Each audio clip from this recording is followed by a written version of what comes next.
Ayan guys, binagyo na nga kami lahat-lahat. Ayaw pa rin paawat sa galaan. Sige lang.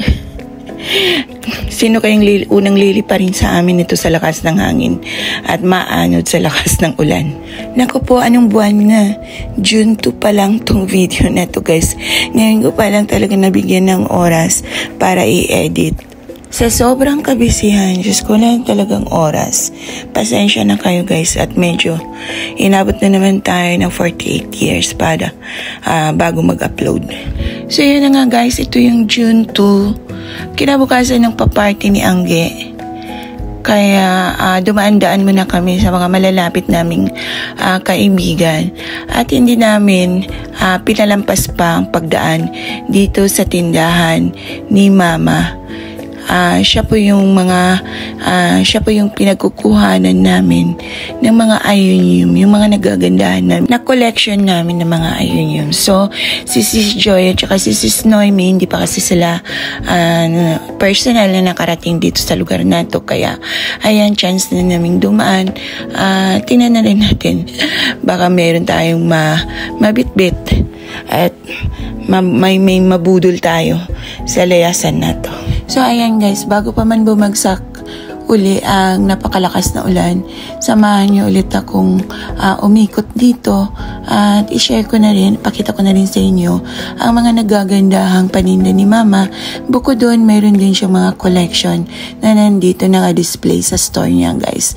Tara guys, sana mag-enjoy kayo at sana panoorin niyo ang video na to hanggang matapos.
ayan guys, nagpakasawa kaming mag-ikot-ikot dyan at tiningnan namin yung mga collections ni Mama na grabing nagkagandahan ng mga ioniums.